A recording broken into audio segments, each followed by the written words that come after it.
Bonjour et bienvenue sur une nouvelle vidéo sur ma chaîne YouTube, sur la chaîne du Frussien. Le Frussien, c'est moi, Alexandre. Et sur cette chaîne YouTube, sur ma chaîne YouTube, je vous parle de la Russie, de la vie en Russie, de la Russie d'aujourd'hui dans toutes ses réalités, ses contradictions, et de ma vie en Russie, puisque j'habite en Russie depuis maintenant près de 16 ans, à Moscou, où je dirige un cabinet de conseil en ressources humaines et recrutement, et où depuis maintenant 2020, depuis 3 ans, j'accompagne les particuliers qui veulent venir vivre, travailler avec la Russie ou vivre et travailler en Russie. Je les accompagne par le biais d'un module qui s'appelle Ruspatriation. Le module Ruspatriation, je mettrai la description du module en lien dans la description de la vidéo. Et à ce titre, j'ai écrit récemment un livre blanc gratuit que vous pouvez télécharger, gratuitement. Un livre blanc dans lequel je parle des réalités de la Russie d'aujourd'hui en tant que Français qui vit en Russie. Voilà, donc je mettrai tous les liens en description de la vidéo et vous pouvez donc me soutenir si le travail que je fais en ligne vous plaît, si les informations que je vous donne sont intéressantes pour préparer votre déménagement en Russie, votre vie avec la Russie, votre travail avec la Russie ou en Russie. Et tout simplement si vous êtes quelqu'un qui vous intéresse à la Russie. Donc n'hésitez pas à partager cette vidéo, partagez mes réseaux sociaux. Suivez-moi sur Telegram où je parle beaucoup de la Russie d'aujourd'hui. Et je montre beaucoup de photos, vidéos, réalités de la Russie d'aujourd'hui. Voilà, donc n'hésitez pas à faire sur cette chaîne. Donc aujourd'hui, je vais faire une petite vidéo rapide sous la neige. Alors aujourd'hui, c'est une petite vidéo clin d'œil en fait à mes copains français qui sont installés dans le sud de la Russie, parce qu'on a une joute verbale sur internet. Alors ça c'est la réalité de la Russie dans laquelle moi je vis, c'est-à-dire Moscou.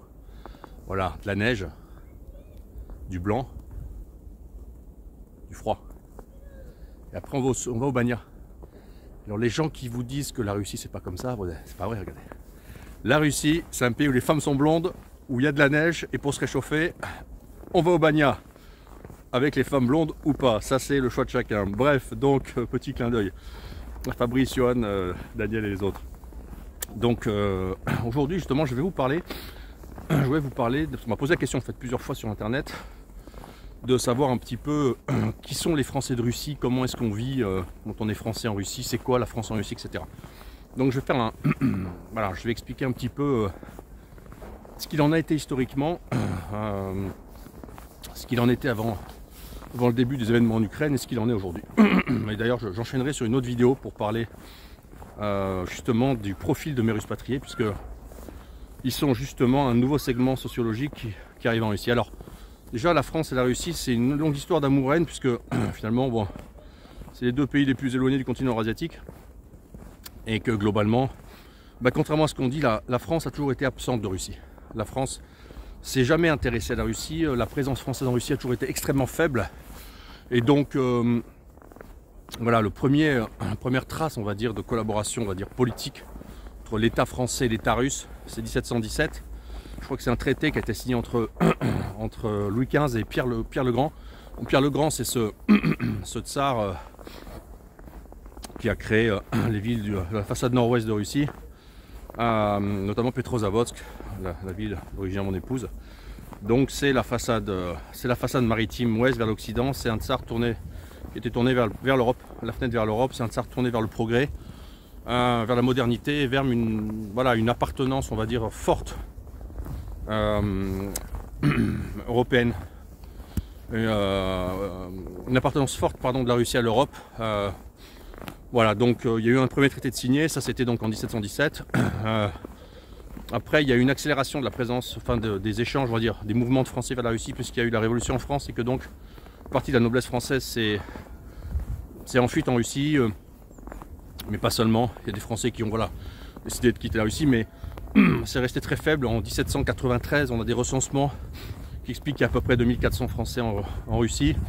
Ils sont à Moscou et Saint-Pétersbourg évidemment, et puis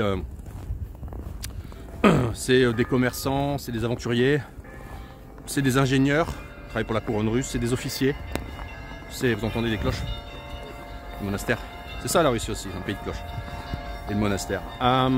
C'est des enseignants beaucoup, des précepteurs qui travaillent dans les familles pour la noblesse russe, mais voilà.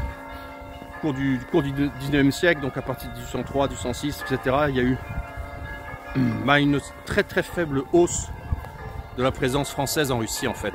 Très faible parce que ce soit sur le plan touristique, on pouvait voyager en Russie, hein, on pouvait avoir un passeport et voyager. Mais la présence française en Russie était très faible. La Russie, c'était 1% des départs touristiques à l'étranger des Français à l'époque, à peu près sur tout le siècle. C'est monté à 2%, je crois, 2,5% peut-être à la fin du siècle, mais ça reste très très faible. Et puis, voilà, ça a sensiblement augmenté après la guerre de Crimée, de la deuxième partie du 19e siècle. Il y a eu plus d'échanges, plus de Français qui sont sédentarisés. D'ailleurs, c'est Saint-Pétersbourg qui est devenue la ville française en Russie. C'est Saint-Pétersbourg qui avait le plus d'étrangers en Russie. C'était Saint-Pétersbourg qui était la ville choisie par les Européens pour s'installer en Russie, pas Moscou. C'est l'inverse d'aujourd'hui. Donc il y a une tradition, il y avait, je crois au milieu du siècle, peut-être 15 000 étrangers ou 20 000 étrangers installés à Saint-Pétersbourg, peut-être 700, 800 à Moscou. Donc c'est des ratios considérables. Et puis, mais voilà, sur ces 14 000 étrangers, il y avait peut-être 2000 Français.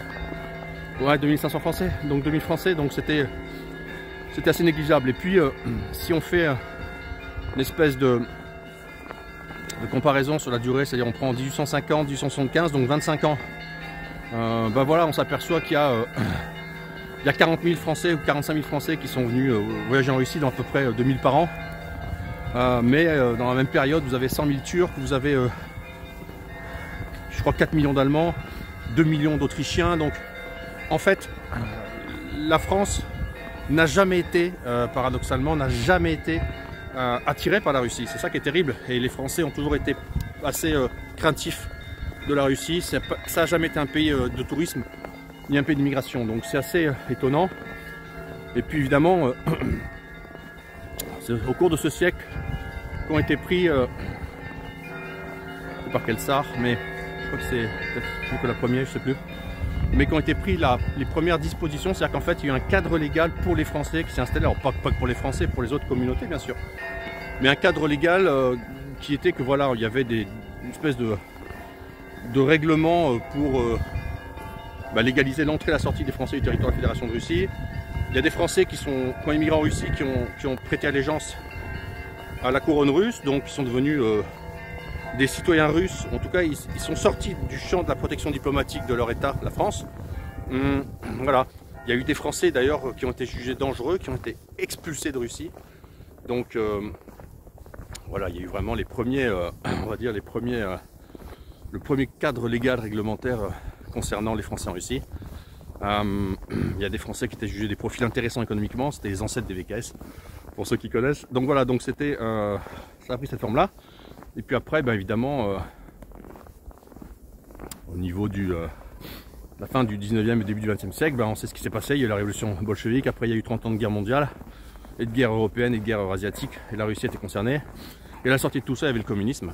Évidemment, le communisme n'a pas entraîné un essor des migrations françaises vers la Russie, ni du segment d'ailleurs communiste et gauchiste français, parce que le communisme c'est bien quand on n'y habite pas, en tout cas pour les gauchistes français. Donc c'est bien d'en parler de la capitale. Mais voilà, donc on va dire qu'à la fin du communisme, la présence européenne, dans les années 90, la présence européenne en Russie était quasiment nulle, c'était très très faible. Et puis dans les années 90, s'est entamé un nouveau mouvement qui est le mouvement de pénétration économique occidentale et européenne notamment de la Russie. Et donc là, il y a eu le début d'une nouvelle vague de migration, c'était les expatriés, les gens que les boîtes européennes occidentales envoyaient, des représentants de ces entreprises, pour représenter, développer le marché, développer l'entreprise. Donc ce mouvement d'expatriation, en fait, il a pris son essor dans les années 90, il s'est poursuivi au début des années 2000. Et puis, j'en ai déjà parlé, j'en reparlerai, mais peu à peu, les entreprises ont russifié leurs équipes au cours des années 2000 et 2010. Hein. Moi, c'est ce que mon agence de recrutement a fait depuis maintenant 11 ans. C'est-à-dire qu'on a contribué à russifier les équipes ici, parce qu'embaucher des Russes c'est plus simple, notamment vu de la chute du rouble, etc. Et que bon, les Russes étant devenus aussi bons que les Européens dans tout, il n'y a pas raison d'embaucher des Européens 10 fois plus chers, qui en plus ne parlent pas la langue. Donc, la russification des équipes. Donc, en gros, on est arrivé sans doute dans les années... début des années 2000, 2004, 2005, 2006, c'était les années où il y avait la plus grosse présence étrangère occidentale en Russie, 2008. Par exemple, concernant la France, on avait plus de 10 ou 10 000 Français recensés à l'ambassade. 10 000 Français. Et puis avec les non recensés, on était sans doute à 12, 15, 20 000, peut-être 15 000 Français en Russie. Ça reste très faible, hein. vu de la taille du pays, mais globalement c'est comme ça. Et donc la présence française en Russie s'avère assez faible. Mais le profil, c'était des expatriés, donc des gens que les boîtes envoyaient pour travailler, et puis beaucoup d'étudiants. D'ailleurs, c'est une sorte de... Les échanges étudiants entre la France et la Russie sont anciens, puisque à la fin du XVIIIe siècle, après la Révolution, les communautés très présentes françaises en Russie, c'était les Parisiens et beaucoup les Alsaciens, parce qu'il y avait énormément de Russes qui étaient venus étudier à la fac de Strasbourg. Et donc il y avait des échanges avec l'Alsace, beaucoup plus. Alors que le centre, toute la façade ouest et tout le sud du pays, de la France, n'ont été absolument quasiment jamais représentés en Russie. Les Russes, historiquement, n'ont vu que des Français de Paris, un peu du Nord et beaucoup d'Alsace. Donc leur conception et compréhension des Français de l'époque, c'était les Alsaciens, ce qui est déjà quelque chose à part, puisque l'Alsace c'est à part en France. Voilà, donc voilà, donc après dans les années 90, on repart, 200 ans plus tard, dans les années 90, et puis 2000, effectivement, beaucoup d'expatriés étrangers qui viennent travailler, européens, et puis beaucoup d'étudiants étrangers, européens, français, qui viennent étudier en Russie, et le sens inverse, et puis évidemment, beaucoup de, on va dire, d'hommes européens qui venaient chercher l'amour, pour parler poliment. Donc qui venaient pour des femmes, pour des histoires de cœur. C'était l'époque où la femme russe était un produit marketing très très fort, promu par des agences matrimoniales, etc. Et donc il y a eu un gros tourisme, on va dire, sexuel d'Européens qui venaient chercher une épouse russe magnifique, jolie, intelligente, douce, disciplinée, avec qui faire 2 enfants. Bref, donc je rigole. Bon, donc ça c'est ce qui s'est passé. Et puis à partir de 2009, 2008-2009, c'est le moment où moi je suis arrivé en Russie. Il y a eu un reflux. Le reflux, c'est quoi?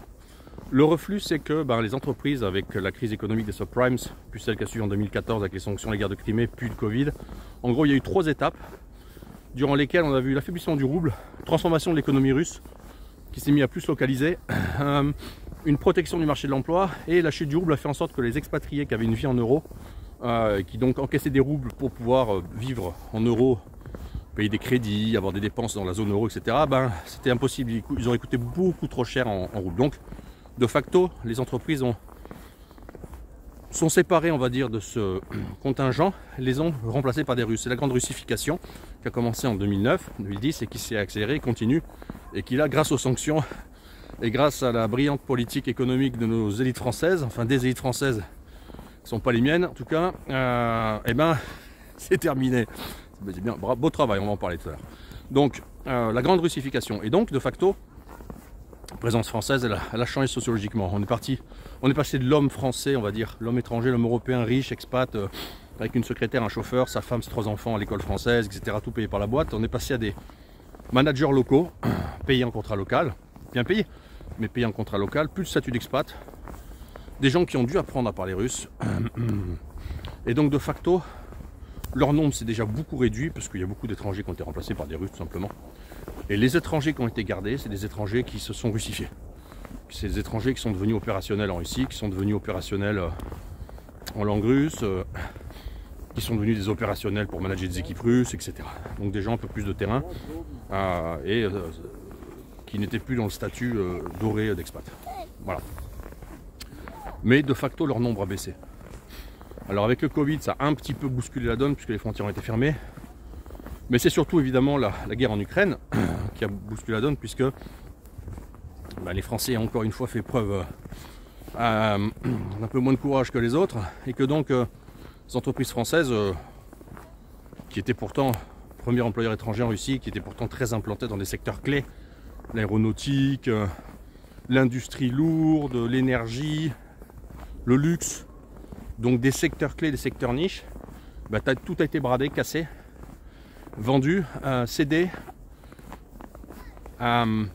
gaspillé. Le retail reste, la pharma et le food sont protégés, etc. bien sûr.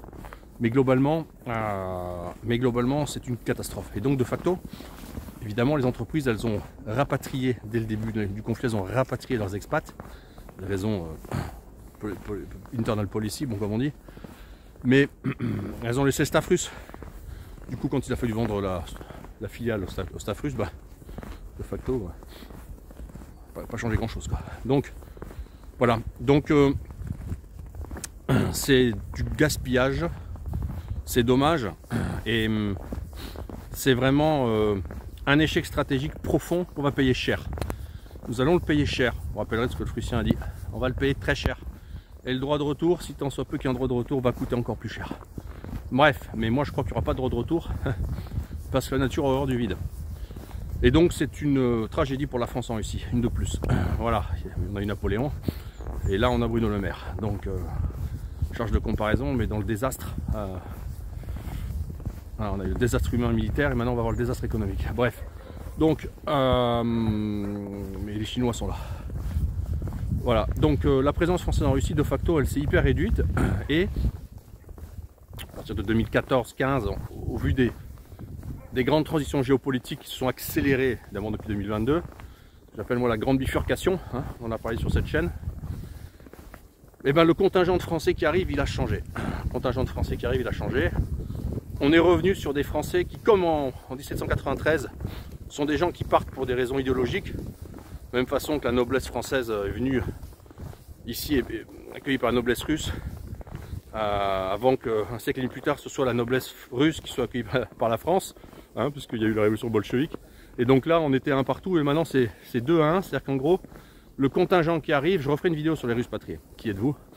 Avec maintenant 2 ans et demi de recul, je commence à avoir une vision plus claire et je ferai une vidéo là-dessus. Mais maintenant, autant on a eu l'émigration des nobles français en Russie au XVIIIe siècle, autant on a eu au XXe siècle l'émigration des nobles russes en France, et maintenant on a une autre immigration, on a de nouveau une immigration qui est plus idéologique, c'est des gens qui sont en rupture avec la société en Occident, c'est une immigration de gens idéologiques, c'est de nouveau comme au XVIIIe siècle, c'est des aventuriers, hein, c'est des gens qui viennent à l'aventure dans le Far Est, dans le Nouveau Monde, c'est des gens qui continuent à travailler énormément dans l'enseignement, il y a énormément de Français qui viennent travailler dans l'enseignement aujourd'hui, et donc en fait en quelque sorte, ça nous ramène à une projection d'il y a presque 250 ans, d'il y a 230 ans, lorsque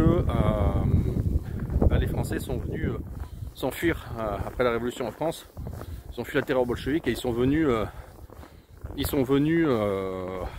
se réfugier en Russie.